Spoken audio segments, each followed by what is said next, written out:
No dia 18 de julho de 1984, a polícia chega em um McDonald's em San Isidro, Califórnia. Eles olharam e viram um lanche meio comido e uma Uzi de 9mm. E no chão, um casal e uma criança deitados.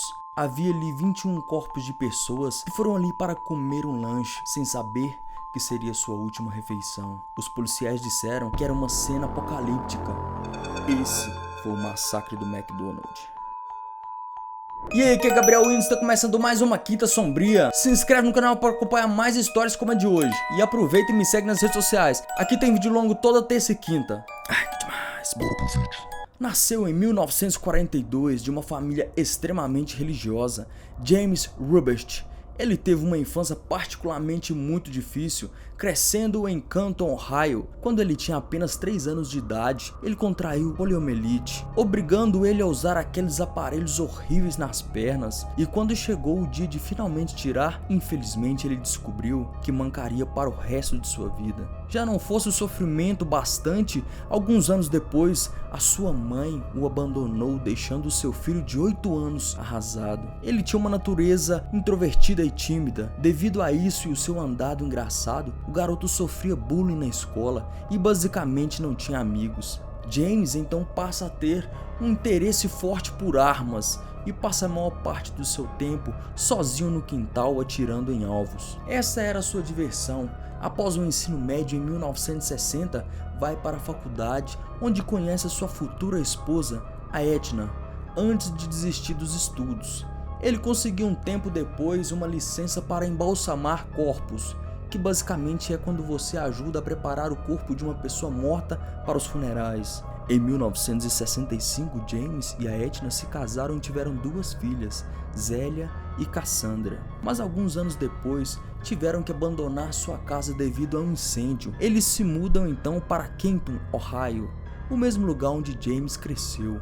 Lá, ele arruma um trabalho de soldador e é aí que tudo muda. Ele começa a maltratar suas filhas, sempre fazendo ameaças e às vezes batendo nelas sem motivo algum. Ele também maltratava sua esposa Edna. Sua natureza violenta começa a ser descoberta por sua família, até que sua esposa começa a manipulá-lo com o uso de cartas de tarô. Ela afirmava que era capaz de ler o futuro dele e James acredita nela e leva a sério os seus conselhos. Os vizinhos começaram a notar o seu comportamento estranho. Viam ele como paranoico, obcecado por armas. James dizia que era um sobrevivente, que ele estava achando que o governo dos Estados Unidos estava conspirando contra ele. Então ele estocava comida e várias armas para defender sua casa no próximo apocalipse.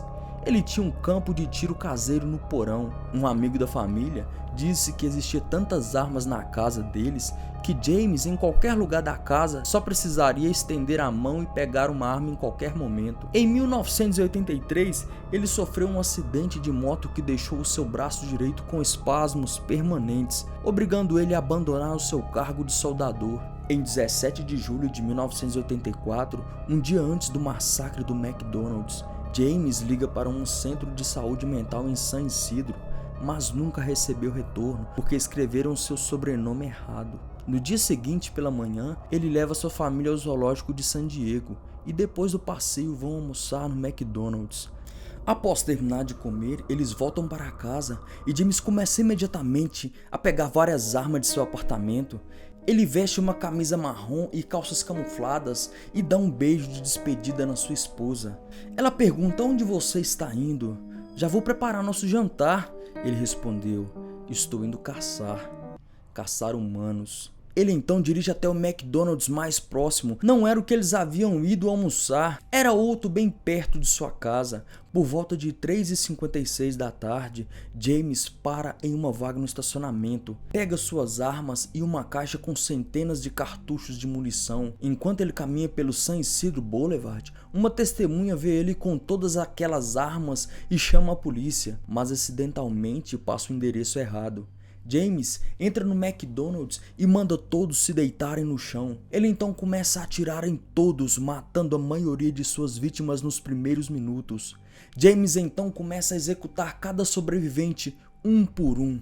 Ele puxa o rádio, que imaginavam que ele estivesse ouvindo a polícia, mas ele começa a ouvir uma música e a dançar enquanto toma uma Coca-Cola, descontrolado, e joga batata frita em suas vítimas. Depois de 10 minutos, após a primeira ligação para a polícia finalmente chega ao McDonald's. Começam a cercar a área. Havia 175 policiais em pontos estratégicos garantindo que ele não saísse do restaurante. Mas nenhum ainda não tinha entrado porque não sabiam quantos atiradores eram ou qual tipo de armamento estariam usando. Algum tempo depois, finalmente, os policiais são autorizados a matar o atirador caso tivesse um tiro certeiro. 12 minutos depois, James caminha em direção à janela do drive-thru. Nesse momento, o atirador da SWAT chamado Charles Foster tem ele em sua mira. Ele espera o momento certo e dispara. Um único tiro acertando ele no coração e matando na hora. Todos os momentos de terror duraram 77 minutos. Durante esse tempo, James disparou 257 munições, matando 21 pessoas e ferindo outras 19. A maioria de suas vítimas eram hispânicas. Sua idade variava de 74 anos a apenas 8 meses de vida. Algumas das vítimas eram crianças desacompanhadas dos seus pais. Então os policiais tiraram fotos dos seus corpos e ficaram segurando em frente à grande multidão. Se acontecesse de ser seu filho, ficaria sabendo naquele instante. Mas se conhecesse seus pais, eles receberiam a notícia sombria com uma ligação. Esse era classificado como o maior massacre mortal dos Estados Unidos, mas infelizmente tiveram vários outros que o reduziram para o número 5. Embora essa história já seja muito incomum, existem alguns eventos bizarros que aconteceram que tornaram inesquecível. Ray Kroc, o CEO fundador do McDonald's, doou $1 milhão para os sobreviventes e para as famílias das vítimas.